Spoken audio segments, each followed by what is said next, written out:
Buenas noches, esto es Zona Franca y yo soy Daniel Pacheco. Por primera vez hoy, un excomandante del Ejército de Colombia fue interrogado en la JEP, en el sistema de justicia que surgió del acuerdo de paz con las FARC. El caso, falsos positivos. Y no es cualquier comandante del Ejército. Mario Montoya es uno de los militares más celebrados de la historia de las Fuerzas Armadas de Colombia por misiones como la Operación Jaque. Sin duda, el mayor golpe que se le ha dado a la insurgencia en la historia. Nadie como Montoya además personifica la mano dura de la seguridad democrática. Nadie como Montoya, según víctimas y según testimonios de militares, personifica también la punta de la cadena de mando en el caso de falsos positivos. El general Montoya guardó hoy un silencio selectivo. Afirmó que no diría nada que lo autoincriminara.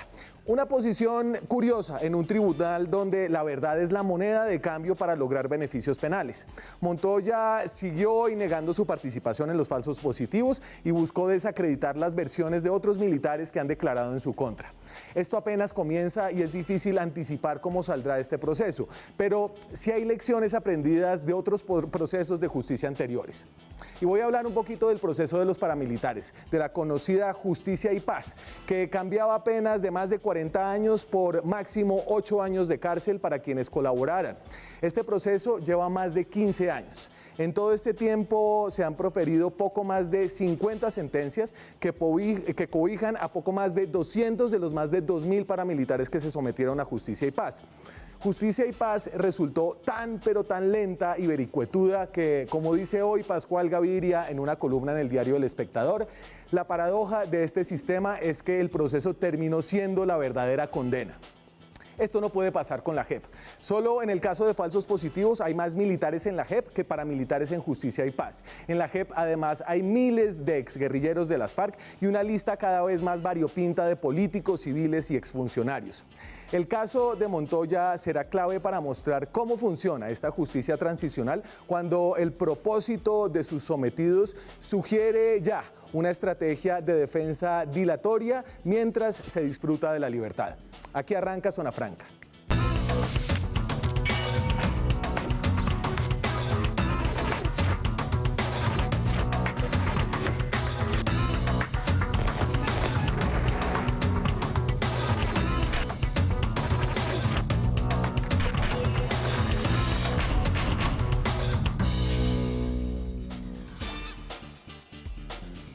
Y hoy nos fuimos de abogados que no faltan en este país para hablar del caso de Mario Montoya, de su comparecencia hoy en la JEP. Me acompaña Natalia Bedoya, es abogada, es militante del Centro Democrático y es actualmente asesora del Ministerio del Interior.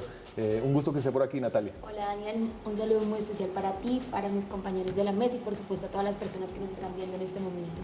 Mariana Casig es investigadora asociada del Instituto para las Transiciones Integrales. También es abogada. Mariana, un gusto que esté por aquí de vuelta. Muchísimas gracias por la invitación. Nos vemos siempre para hablar de la JEP, ¿no? Sí, parece ser. Pues bueno, es que usted, ¿de qué más sabe? De algunas otras cosas. Si quieres, después conversamos. Por primera vez, Melquisedec Torres es periodista, pero también es abogado. Y litiga y practica el periodismo. Tiene una provocadora cuenta de Twitter y una visión que es, digamos, poco común dentro del periodismo colombiano. Eso es siempre refrescante. Es un gusto tenerlo por aquí. Daniel, muchas gracias, mis compañeros y a los televidentes. Gracias por la invitación. Sebastián Escobar es abogado del colectivo de abogados José Alvear Restrepo. Este es un colectivo que representa algunas de las víctimas que la JEP reconoció dentro de este proceso de los falsos positivos. Y como Mariana estuvo hoy allá en la versión que dio el general Mario Montoya. Sebastián. Buenas noches, Daniel. Buenas noches a todos los televidentes y a mis compañeros de mesa el día de hoy. Pero entonces, venga, si yo le pregunto qué dijo Montoya, usted no me puede decir. No podría decir lo que dijo Montoya el día de hoy en la audiencia porque está bajo reserva. Está bajo, o sea, entonces la audiencia de hoy, y hoy no tenemos video, yo tengo algunas de las cosas que dijo Montoya que nos servirán para discutir algo en este programa, pero explíqueme el contexto en el que se dio este interrogatorio, o cómo es que se llama. Bueno, pues el día de hoy se iba a celebrar una versión voluntaria que pues es una diligencia que se realiza ante una de las salas de la Jurisdicción Especial para la Paz, que es la Sala de Reconocimiento de Verdad y Responsabilidad. El general retirado Mario Montoya ya había tenido una primera comparecencia ante la Jurisdicción Especial para la Paz, pero en ese momento fue ante la Sala de Definición de Situaciones Jurídicas para definir hasta ese momento su sometimiento a esta jurisdicción. El día de hoy, la naturaleza de la diligencia era escuchar al general retirado para que éste pudiera realizar su aporte a la verdad y al reconocimiento de responsabilidad, si era su deseo hacerlo. La presencia de Montoya hoy es importante, es simbólica. Montoya, si ustedes han estado escondidos debajo de un hueco en los últimos 30 años y no saben quién es, les tengo aquí una breve hoja de vida.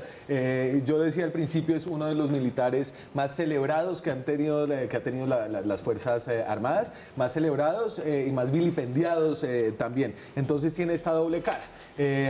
Ojo, después de salir de la comandancia del ejército, Álvaro Uribe mandó a Montoya de embajador ante República Dominicana del 2009 al 2011.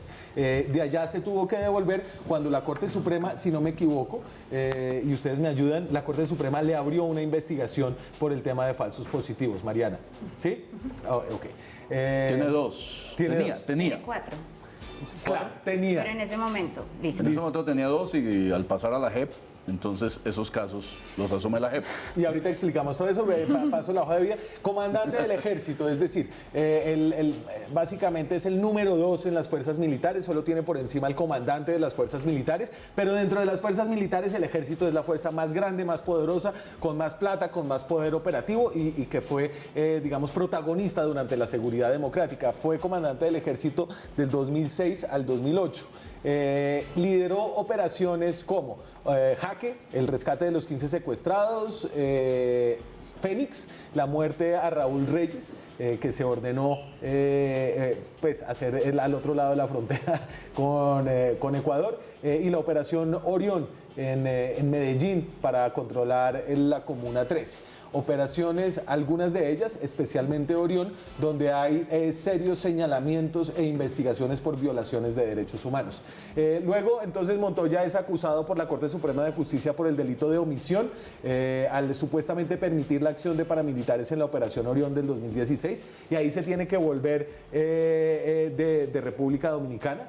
Y luego, ya cuando se dice y se rumora que las investigaciones, porque él es aforado, como los políticos, él es investigado por la Corte Suprema de Justicia, los generales también tienen fuero, como los gobernadores, los congresistas, ¿quién más tiene fuero? Los presidentes. Sí, pero no el presidente, que tiene un fuero distinto. Pero bueno, entonces se dice que avanzan esas investigaciones y él dice, me voy a someter a la JEP. Me voy a someter a la JEP, pero aún, digamos, voy a contar la verdad, y la verdad sigue siendo que yo soy inocente. Eso es más o menos lo que ha pasado, y por eso Montoya es importante, ¿sí o qué? Sí, de acuerdo. Rápidamente, Daniel, yo no estuve en la versión de hoy, solo perdón. quería dejar eso claro. Sí, efectivamente, y estamos en un momento bastante importante. Es un momento del proceso en donde las personas que han sido relacionadas en informes, entonces yo quisiera recordar un poquito la lógica de este sistema en el que nos encontramos, porque a diferencia de la justicia ordinaria, que lleva las investigaciones en el caso a caso, de manera individual, los fiscales abrumados con papeles, la JEP recibe informes, tanto de la Fiscalía como de organizaciones de víctimas y organizaciones defensoras de derechos humanos, lo que hace que tiene insumos adicionales para sus investigaciones, y cuando llama a una persona tiene más insumos para contrastar, ¿sí? Entonces, este llamado a Montoya es, una vez se identifica que Montoya no solamente tiene los casos de investigación en la justicia ordinaria, sino que además ha sido relacionado en varios de los informes entregados a la Jurisdicción Especial para la Paz, y adicionalmente ha sido mencionado en varias de las versiones voluntarias que han venido haciendo otros miembros de la fuerza pública. Entonces, creo que esto es importante, si bien es cierto que... Entonces, quedémonos un poquito. Entonces, hay varios macrocasos. Uno es el primero, es el de los secuestros de las FARC. Sí. El segundo segundo no sé cuál es, y este es el número 003, Sí. Que es el de los falsos positivos. Les boto algunas cifras de este gran caso, los macro casos. Entonces, militares que se han sometido a la JEP son 2.124, entre ellos 255 oficiales, 488 suboficiales y 1.380 soldados y un civil. Muchos de estos estaban ya condenados en la cárcel y por haberse metido a la JEP pudieron salir de la cárcel mientras avanza este proceso de la justicia transicional. Hay 380 víctimas acreditadas directamente en este caso, algunas de las cuales representa aquí Sebastián. En general se habla, y las cifras que maneja la JEP son de 2.248 víctimas de falsos positivos entre el 88 y el 2014, y hay al menos hasta ahora 11 testigos que involucran a Mario Montoya en el caso de falsos positivos. Esa es como la mirada por encima del caso 003. Hoy, ¿usted qué está pensando hoy de ver a Mario Montoya allá sentado? Y hay que decir que él está sentado por voluntad propia, ¿no? Él fue y se acogió a la JEP. Bueno, yo creo que lo primero que hay que decir es que toda persona es inocente hasta que no se compruebe lo contrario. Hoy tenemos que el general retirado Mario Montoya decidió acudir voluntariamente a la JEP a contar la verdad y esperemos que cuente la verdad de lo que pasó. Yo soy partidaria de que quien haya cometido el crimen debe responder. No voy a decir que es culpable este o este porque hoy no sé quién es culpable, pero si hubo un crimen debe responder sea de la fuerza pública o sea un ciudadano del común, porque impunidad no debe haber, y no solo en el caso de los falsos positivos, sino en todos los crímenes que se han cometido en Colombia, incluyendo los de las FARC, incluyendo los de las mujeres de Rosa Blanca y demás. Sí, pero bueno, pues eso es... se diría de cualquier caso, de cualquier persona frente a cualquier tribunal, pero usted ver a Mario Montoya en el tribunal de la JEP, ¿qué le parece? Usted que fue una persona que criticó los acuerdos de paz, que pertenece a un partido que ha querido modificar la JEP, que pertenece a un partido donde hay fervientes defensores de la honra de Mario Montoya. Miren, del general Mario Montoya hay que decir que es un general que tiene a su cuesta logros importantes. Como usted los mencionó al principio, la operación Jaque, la operación Fénix, la operación Orión, son logros que hay que aplaudirle. Realmente son motivo de orgullo para los colombianos que hayamos podido primero liberar a esos 11 secuestrados que tenía las FARC en ese momento, incluyendo a Ingrid Betancourt, también en la operación Fénix que terminó con la muerte de Raúl Reyes, y la operación Orión en la Comuna 13 de Medellín. Son logros que hay que aplaudirle, pero como te decía, en el caso puntual de los falsos positivos, está la presunción de inocencia. Yo creo en el general Pues no, Montoya. de muchos de ellos no, porque ya estaban condenados, ¿no? No, pero el general Montoya. Está El general la Montoya presunción no. de inocencia. Dicen que el general Montoya estaba a punto de ser condenado y por eso saltó a la JEP. Esa es una versión periodística, Hasta que no se digamos. demuestre lo contrario, es inocente. Melquisedec. Bueno, sin lugar a dudas es un hecho trascendental para el sistema de justicia, cualquiera que sea, que personas de este nivel lleguen a rendir cuentas por sus actuaciones pasadas. Actuaciones que, como lo dice Natalia, pues tuvieron que ver con altísimas responsabilidades frente al país. Unas muy aplaudidas como la Operación Jaque, otras muy controvertidas como la Operación Orión. Por supuesto, todas están sometidas al escrutinio público. Pero más allá de eso, yo lo que observo con mucha preocupación en el caso del general Montoya es que está acudiendo a los mismos mecanismos que van a acudir muchos de los que van a llegar a la JEP, incluyendo gente de las FARC. Recuerdo que hace unas semanas o hace unos meses, no tengo la precisión, en el macrocaso 01, que es el de los secuestros, llamaron a la gente del bloque oriental de las FARC, que fue sin lugar a dudas el más sanguinario de los sanguinarios. Todos se volaron. Y la mayoría están volados y los pocos que fueron aceptaron 3 o 4 casos de secuestros, cuando sabemos que cometieron miles de secuestros. Así que el general Montoya está acudiendo a unos mecanismos que, insisto, para mí son muy preocupantes porque esos mecanismos fueron diseñados para las FARC y por las FARC. No, perdón, no es una opinión sino un hecho. No, porque el pues es un hecho incompleto. No, la JEP fue diseñada en La Habana y por eso las FARC firmaron el acuerdo. Y Sergio Jaramillo y el gobierno... Pero por supuesto. ¿Y quién diseñó la responsabilidad de mando a la medida justamente? No, estoy de los hablando del militares? sistema de justicia. En el sistema de justicia se diseñó en La Habana. ¿Se diseñó por quién? Por el gobierno y las FARC.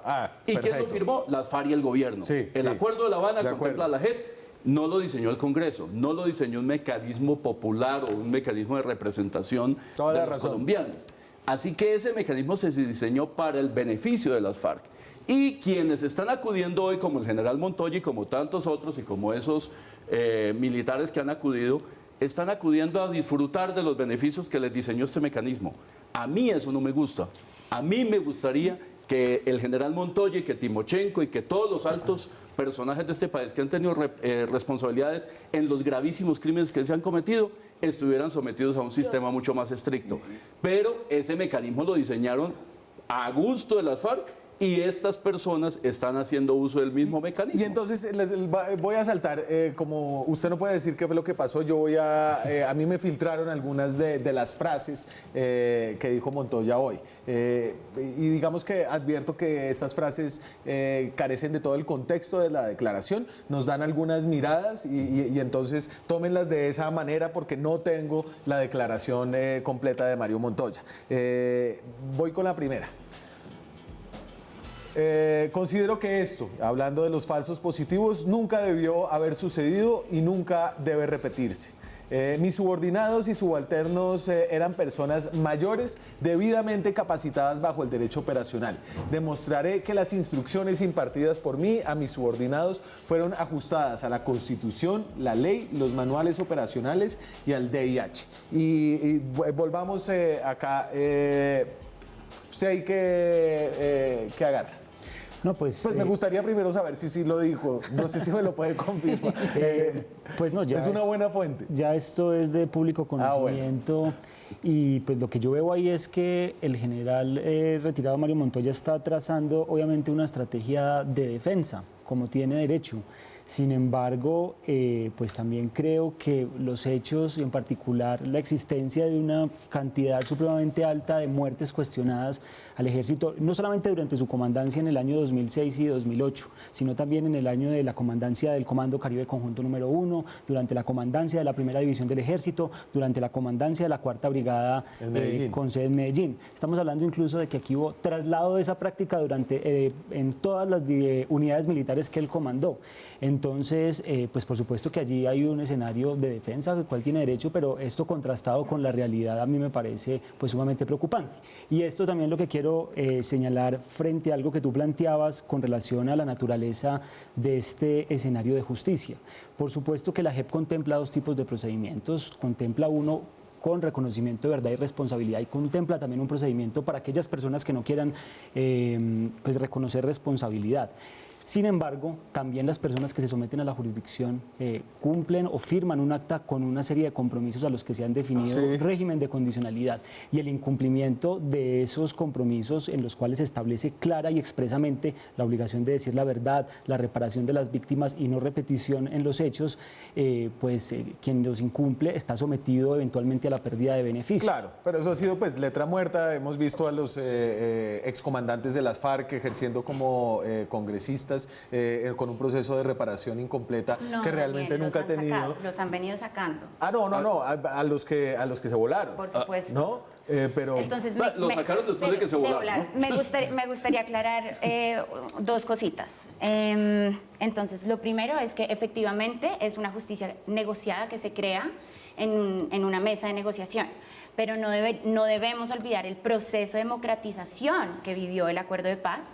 Y cuando uno hoy habla de la Jurisdicción Especial para la Paz... ¿Cuál fue el proceso de democratización? Uno habla de una jurisdicción que se creó en la Constitución, que se creó por medio de una ley estatutaria que fue aprobada y por demás luego sancionada por el presidente Duque. Pero toda la estructura fue diseñada en La Habana. Sí, de acuerdo, pero luego lo ratificó el Congreso y lo implementaron a través de... Y lo desarrolló en una ley estatutaria, un acto... Claro, pero desarrollada de acuerdo con toda la estructura diseñada en La Habana. Claro, pero no se podía salir de ese marco. Y ese marco estaba diseñado ¿por quiénes? Por los primeros interesados. ¿Pero quién hizo los detalles? No, ¿y dónde está el diablo? El soporte fundamental estaba en La Habana y ahí para abajo no se podían salir. No olvidemos también que la Corte Constitucional también hizo una revisión muy rigurosa de cada una de las normas que se aprobaron en el Congreso, por nuestro Congreso, y hizo algunas modificaciones, algunas acotaciones, y así es como este acuerdo se integra en nuestro ordenamiento interno. Pero quisiera abordar otro tema, si me permiten, y es la idea de la condicionalidad. Entonces, cuando hablamos de la JEP, es verdad que hablamos de beneficios, es cierto, pero tampoco hablamos de beneficios que sean gratis y sin ninguna contraprestación. Para cualquier beneficio que se obtenga, incluidas las libertades a las cuales han accedido o las próximas sanciones alternativas a las que puedan acceder, todo estará condicionado. Y esto es muy importante porque incluso el general Montoya, que estoy de acuerdo contigo, Natalia, todo el mundo tiene derecho a la presunción de inocencia y todo el mundo tiene derecho al debido proceso. Y en ese sentido estamos en una fase inicial del proceso ante la JEP, en donde él, si decide guardar silencio, decidió guardar silencio, es su derecho. El proceso seguirá y tendrá la posibilidad de acudir a un juicio adversarial y de comprobarse que es culpable por lo que se le está imputando. Sí. Entonces ya pasaría a la aplicación de las sanciones. Una pena que en ese caso es una pena máxima de 20 años de cárcel si es encontrado culpable luego de ese proceso adversarial. Es discutible. Entonces la de 20 años no es dentro de la discutimos esos Claro que detalles no es dentro de la después de comerciales y voy con la respuesta de Natalia Bedoya. Ya vuelvo. Seguimos en Zona Franca. Esta noche hablamos de la comparecencia del excomandante del Ejército Mario Montoya ante la Jurisdicción Especial de Paz, ante la Sala de Reconocimiento de la Verdad, donde Montoya dijo: guardo silencio. Uy, se fue de una.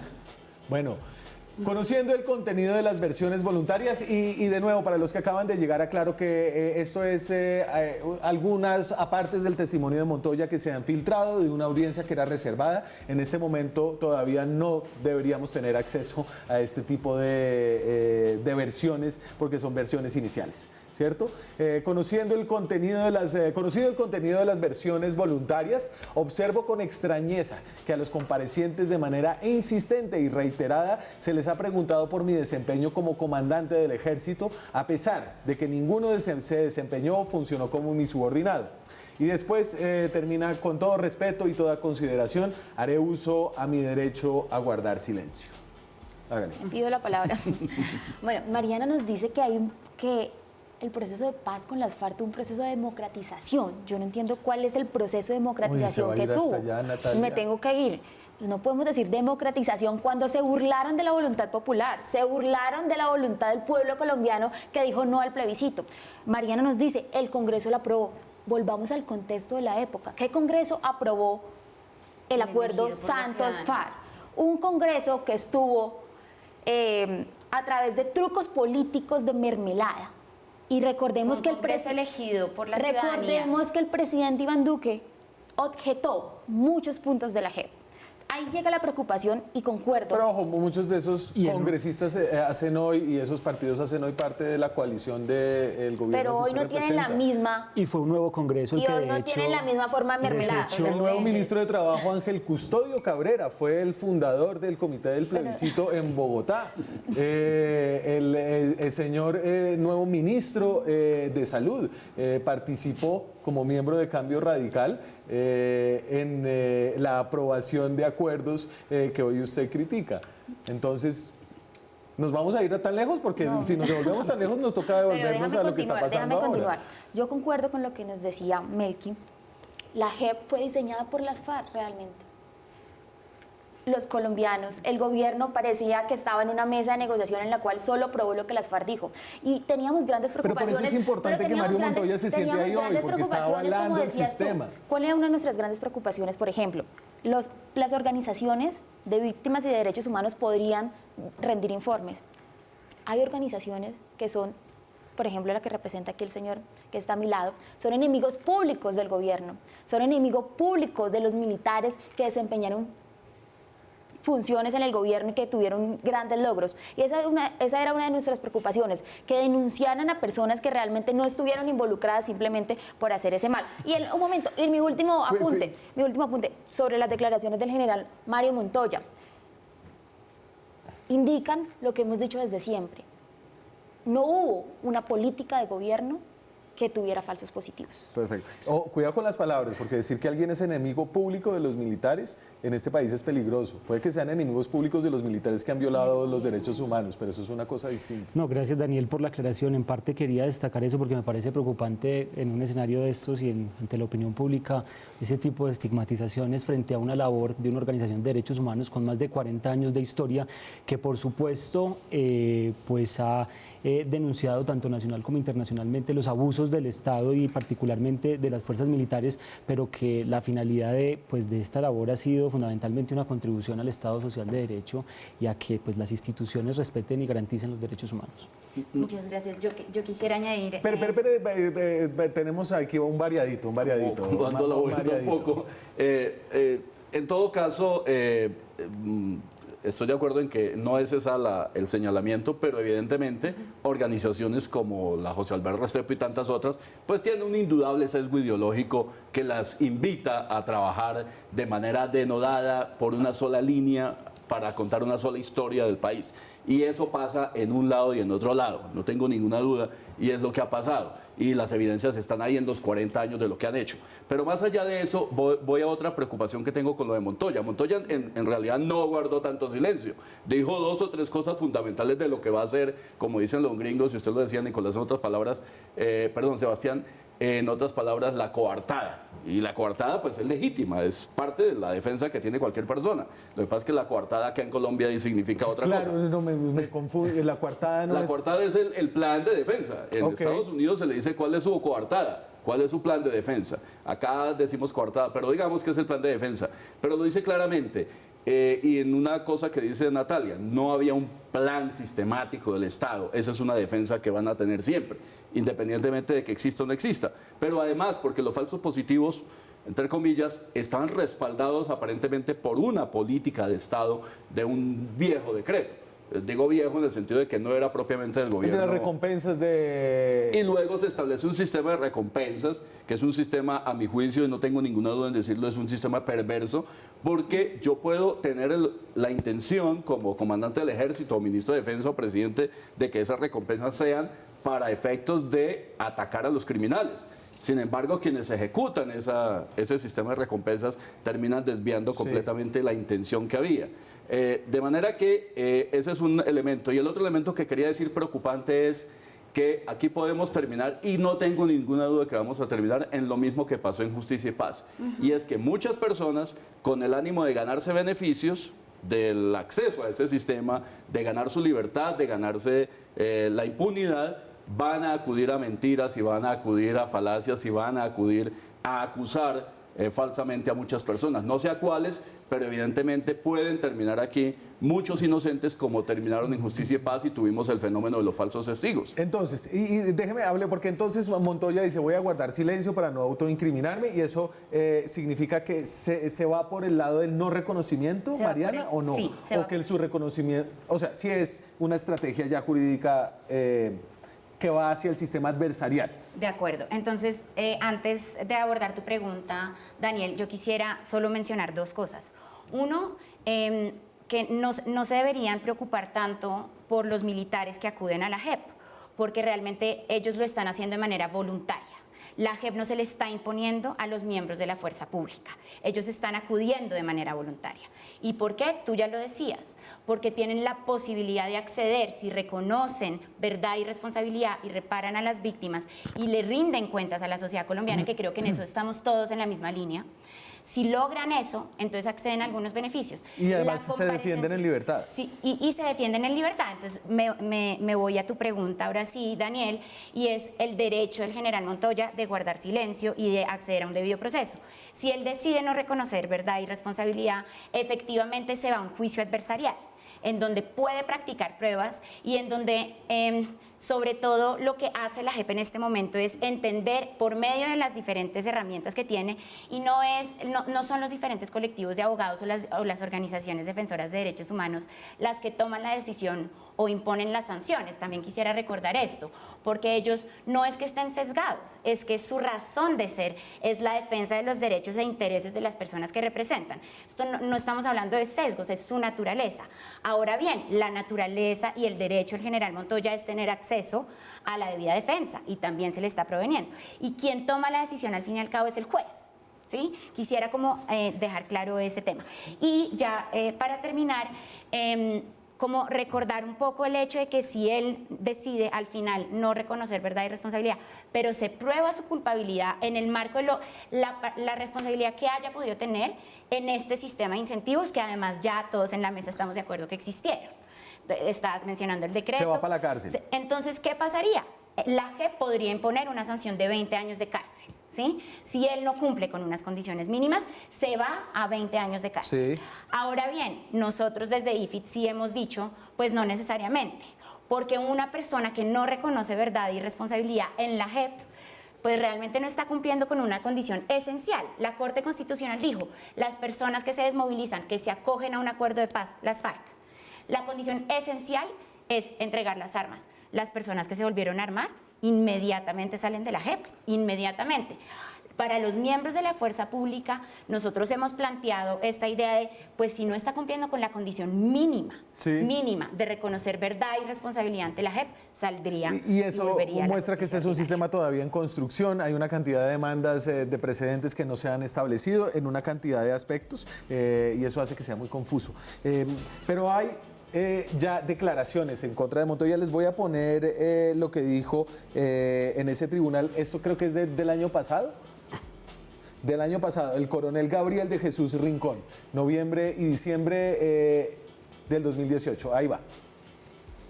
Aquí lo que exigían eran muertes en combate y como lo manifestaba en sus programas el comandante del ejército, era litros de sangre, tanques de sangre. A mí no me importa nada de capturas, a mí me tienen que dar son muertos en combate.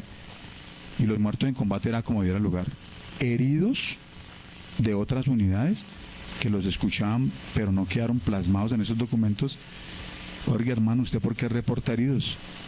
¿Quién dijo que tenemos que reportar heridos? Usted lo que me tiene que reportar son muertos. Y esas eran las exigencias que tenían hacia las unidades. Eso es del 2018, el año antepasado, de Noticias Caracol. Y aquí empecemos a hablar un poquito del tema de la cadena de mando. Y este va a ser un aspecto en el que para el caso 003 de la JEP nos va a tocar volvernos algo expertos. Y es que lo que dice Montoya y lo que dijo hoy es, si se cometió algún delito fue por fuera de la cadena de mando que yo supervisaba. ¿Eso qué significa? Pues lo que ha planteado Mario Montoya es que él, pues justamente con fundamento en esa cadena de mando, solo tenía comunicación con sus comandantes de división. Es decir, las unidades militares inmediatamente subordinadas a él como comandante. Y entonces hagamos aquí una pedagogía rápida de la estructura militar. Está el comandante del ejército. Por debajo están los comandantes de división, que son grandes áreas del país. Hay creo que 8 divisiones en Colombia. Actualmente hay 8. Durante el momento en el que Mario Montoya fue comandante existían 7 divisiones. Y después los comandantes de brigada. Comandantes de brigada y posteriormente comandantes de batallón. Después de los comandantes de batallón están los comandantes de compañía, que se dividen finalmente en pelotones y finalmente en escuadras, que son como la unidad táctica. Y entonces, fundamental. cuando él dice, estas personas, el coronel Gabriel de Jesús Rincón, no estaba bajo mi cadena de mando, ¿qué quiere decir? Pues él lo que está señalando allí es que no tenía una comunicación directa desde la lógica de la cadena de mando. Ahora, hay muchos hechos también que desvirtúan que permanentemente se mantuviera esa cadena de mando. Han hablado permanentemente, y no solamente en la Jurisdicción Especial para la Paz, es lo que ha dicho también el proceso que ha instruido por años la Fiscalía Tercera delegada ante la Corte Suprema de Justicia y que anunció incluso una imputación desde el año 2016.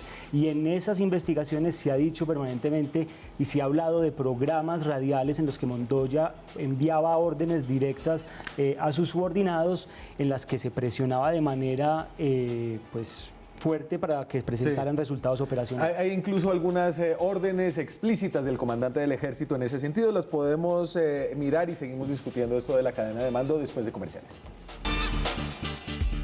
Seguimos en Zona Franca. Esta noche estamos hablando de la Jurisdicción Especial de Paz, el gran sistema de justicia transicional que se montó luego del acuerdo de paz con las FARC, donde hoy acudió por primera vez un comandante del Ejército Nacional, un excomandante del Ejército Nacional, Mario Montoya. Hablábamos de la cadena de mando antes de salir de comerciales. A ver, esto lo sacó Human Rights Watch hace años. Yo no me acuerdo hace cuántos años, Melquisedec, pero era una directiva del Ejército cuando Mario Montoya era el comandante. Que se expresaba en este sentido. Continuación, hoja número 02, orden del día del comando del batallón número 4 de Ingenieros General Pedronel Ospina para hoy miércoles 5 de abril en Bello. Artículo 191, varios, orden de carácter permanente, políticas del señor Mayor General Montoya, comandante de las Fuerzas Militares.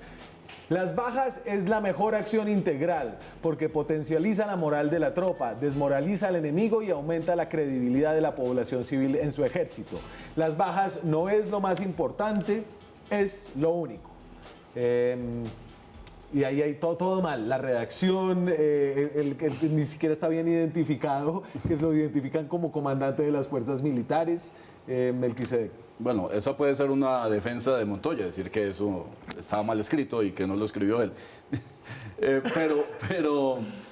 Pero hay que separar, ojo con esto, hay que separar este asunto. Una cosa fueron los falsos positivos, entre comillas, que son un crimen, por supuesto, y de lesa humanidad. Y otra cosa, las bajas en combate. Yo puedo salir a decir, yo estaba pidiendo bajas en combate. Yo no estoy autorizando que maten civiles, que secuestren civiles o que los lleven bajo engaño, ofreciéndoles un empleo y luego los disfracen para hacerlos aparecer como guerrilleros. Son dos asuntos completamente distintos. Son civiles que hacían pasar como bajas en combate. Por eso, pero aquí, no son dos temas cuando diferentes. estamos viendo, estos son dos temas diferentes, porque si estamos viendo esta orden, yo puedo interpretar esta orden como bajas en combate. Yo le estoy pidiendo al grupo que está bajo mi mando que tenga bajas en combate. Me parece terrible. Pero hay un detalle. Obviamente, debo decirlo, no me parece acertado decir que las bajas son lo único, por supuesto. Porque pero al fin y al cabo no solamente no es acertado. Por supuesto, pero insisto, está priorizando, el caso que se está priorizando y está definiendo. Termino. Cierre. El caso que se está evaluando aquí, el macrocaso 003, son falsos positivos. Es decir, disfrazar civiles, engañar civiles para darlos de baja, para asesinarlos y hacerlos pasar como bajas de combate.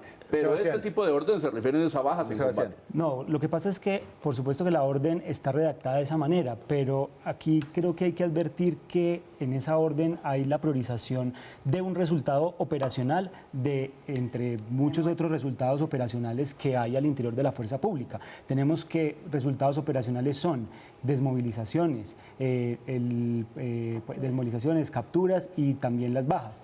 El problema aquí con la orden de Mario, el problema aquí con la orden de Mario Montoya es que está priorizando y está diciendo que el único resultado para él posible son las bajas. Y cuando tenemos no solamente una priorización de este tipo de resultado operacional, sino que también tenemos un sistema perverso de incentivos, pero adicionalmente no tenemos medidas claras y concretas para repeler este tipo de prácticas al interior. Y te puedo hablar de muchos otros de los patrones que hemos identificado, pues por supuesto, ¿cómo no vamos a hablar de una responsabilidad? Sí, porque aquí en la JEP no se está discutiendo si existieron o no los falsos positivos. De bajas sin combate. Se están discutiendo falsos positivos. Aquí no se está discutiendo ni siquiera si los falsos positivos existieron o no. Eso ya está y además lo ha reconocido el Estado probado. Y el Estado lo ha reconocido. Sí, el comandante Mario Montoya y la estructura de mando de las fuerzas militares durante ese periodo participaron en esos hechos y si fue una política sistemática de parte de la comandancia. Porque se puede cuestionar una orden relacionada con que me priorice las bajas de combate. Eso lo puedo cuestionar desde el punto de vista ético, operacional, etcétera. Pero aquí, insisto, lo que se está discutiendo son falsos positivos. Aquí hay que mirar el contexto de esa época. Hay unos incentivos y hay un resultado operacional que pedía el general Mario Montoya. Pero, como dice Melqui, como dice Melqui, se refería a bajas en combate. Se refería a dar de baja a la guerrilla en ese momento. Bajo ninguna circunstancia la orden estaba dada a dar de baja civiles. Y es justamente porque no era una política de Estado, no era una política de gobierno atentar contra la vida de civiles. yo creo que aquí en esta mesa todos estamos de acuerdo que los responsables de falsos positivos deben responder, debe haber justicia. Sí. Pero lo que está claro en esa orden y lo que está claro en las declaraciones del general Mario Montoya es que no había una política de Estado encaminada a que civiles fueran dados de baja. Entonces, yo solo voy a decir una cosa muy sencilla, y la orden que estábamos viendo hacía parte de la política, ¿sí? Las bajas son lo primero, las bajas son lo único, ¿listo? ¿Qué incentivos le crea eso a los miembros del ejército, de la fuerza pública? Yo lo que tengo que hacer es conseguir bajas. Y esos son los incentivos perversos que conllevaron a los falsos positivos. Es que no nos digamos mentiras, hay una conexión. Ahora, si estamos hablando de si esto es una... Ojo, ¿la puedo interpelar ahí? Montoya dice, pues es que yo mis órdenes no se las estaba dando a autómatas, eran mayores de edad inteligentes, entrenados en derecho operacional. A eso iba. Muchas gracias, Daniel, porque a eso iba. Cuando estamos viendo el nivel de responsabilidad, ya sea de Montoya o de los subalternos, pues se tienen que ver dos escenarios totalmente diferentes. Ya la Corte Constitucional se ha manifestado en varias oportunidades sobre el criterio de obediencia debida y les ha dicho a los soldados, ustedes no están obligados a obedecer cuando claramente hay una violación a los derechos humanos. Entonces, si se trata de la responsabilidad de los soldados, es un tema. Cuando estamos hablando de la responsabilidad del oficial, entonces entramos a hablar en el tema de incentivos y en el tema de la cadena de mando. ¿Cuál es la responsabilidad que tenía la persona, el general, de supervisar, de evitar que esos hechos se cometieran y de, en caso de identificar de que si hubieran cometido violaciones a los derechos humanos o si hubieran presentado bajas de muertes de civiles como bajas en combate, tenía que haber reaccionado y tomar las medidas que fuesen necesarias para corregir y castigar? Espérese, me tengo que ir a la pausa, respuestas después de comerciales, ya bueno. Seguimos en Zona Franca, hablamos de la JEP, hablamos de Mario Montoya, que estuvo por allá, el excomandante del ejército. Usted iba a complementar una y se la votó a Melqui. No, que yo creo... No, me perdona, Melqui. Yo creo que el panorama de una posible responsabilidad de Mario Montoya ante la Jurisdicción Especial para la Paz no debe evaluarse exclusivamente desde el plano de la omisión. Creo que hay elementos de prueba claros. De hecho, pues acabamos de ver un video en el que un coronel del ejército expresa cómo recibió la orden de que no le presentaran heridos. Y pues no hay que ser un experto para deducir que es una orden de que los quiere muertos, ¿no? Sí, a ver, pero quisiera hacer un parangón, y no sé si sea válido o no, pero acá hemos tenido escándalos en algunas ciudades en las que a los policías de tránsito les exigían un número mínimo de comparendos, pero no les están diciendo haga comparendos falsos o persiga injustamente a los conductores, tráigame 100 comparendos. Claro, yo puedo interpretar que eso es un incentivo, un estímulo perverso para lograr el resultado, pero insisto que es que aquí establecer la responsabilidad directa de un alto mando del ejército como el general Mario Montoya frente a unos hechos ejecutados por unas unidades operacionales que están lejos de ese nivel que él tiene, puede ser bastante difícil. No estoy exculpando ni estoy asumiendo que no hayan ocurrido. Puede ser difícil. Estoy hablando de la dificultad jurídica, porque ahí vamos a tener que terminar, ojalá, a mí me gustaría que termináramos, independientemente del general Montoya o de cualquier otro, en aplicar la teoría de Klaus Roxin de la autoría mediata con aparatos organizados de poder. Wow. Eso sí debería aplicarse, y aplicarse para las FARC, y para las AUC, y para el ejército, y ahí llegamos a la línea de mando superior, por ejemplo, en el caso del gobierno. ¿Qué sería qué? El ministro de Defensa Juan y el Manuel presidente Santos, de la República. Ospina. A ver, cuando era Ospina el ministro fue cuando se estableció el decreto famoso de los estímulos relacionados con este tipo de operaciones. De manera que yo no tengo ninguna duda, a mí me gustaría ¿quién era que eso el sí ministro de ocurriera? Defensa mientras Mario Montoya era el comandante del ejército? Juan Manuel Santos. Ajá. ¿Sí? Entonces, yo creo que eso no se puede obviar, porque al fin y al cabo estamos hablando de la verdad del conflicto. Ustedes allá comen si queremos la verdad, la verdad tiene que ser... En el Cajar comen Daniel, y si desayunan queremos cadena de la mando. verdad tiene que ser completa.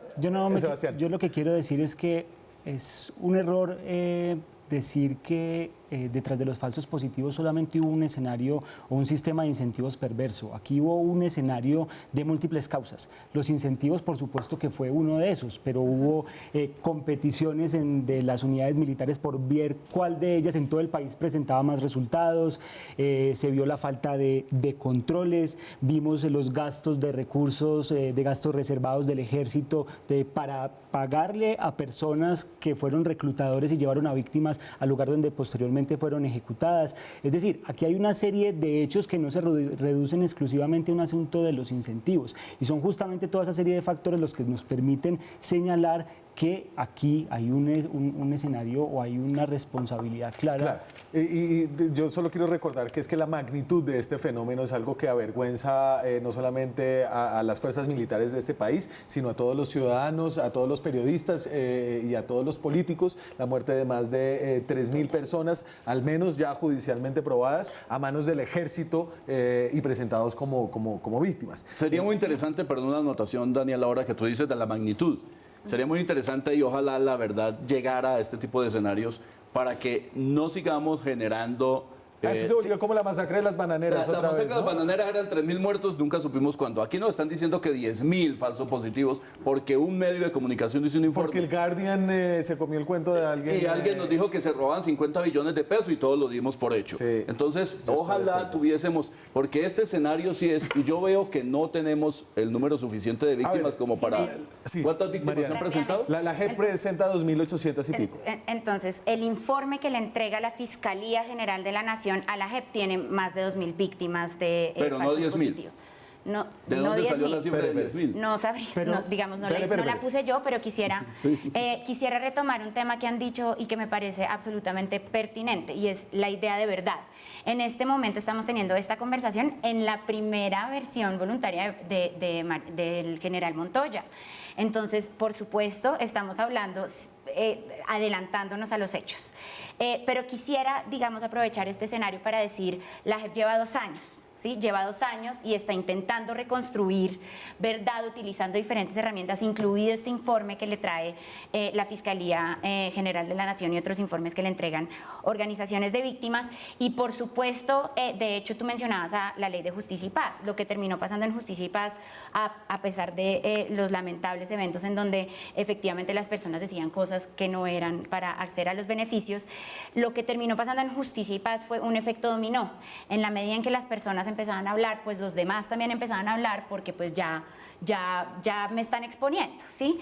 Entonces yo creo El que dilema del prisionero. hay que darle tiempo. Todos acá queremos saber la verdad, todos acá queremos que haya rendición de cuentas por lo ocurrido y si efectivamente hubo algún tipo de responsabilidad, pues que esto se sepa y se administre justicia. Y en ese sentido creo que la JEP nos da un escenario que es propicio para que todos participen, que haya un derecho a la debida defensa y que podamos reconstruir y saber si efectivamente hubo una política, un patrón. Sí, se me acaba el programa y no dijimos nada acerca de la unidad de investigación de la JEP, que como Mario Montoya decide que se va por el camino adversarial de no reconocimiento de la verdad, la JEP tendrá que investigar y a través de su unidad de investigación acusarlo de los delitos y juzgarlo en el tribunal de la JEP. Eso no está aprobado y no está claro cómo va a funcionar, ¿o sí?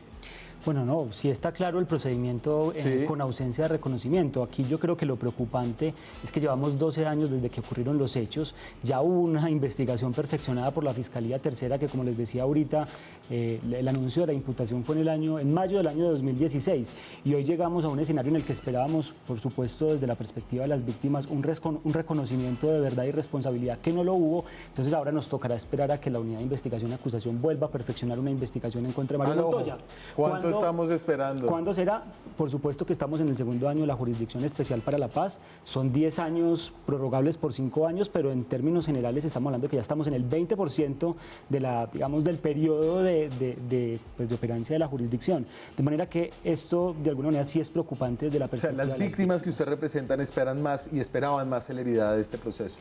Pues no solamente celeridad, sino también mucho más compromiso. Esperábamos que los comparecientes honraran los compromisos que suscribieron al momento de Sí. someterse a la jurisdicción y eso no Y ha me fui sido con válido eso. el día de hoy.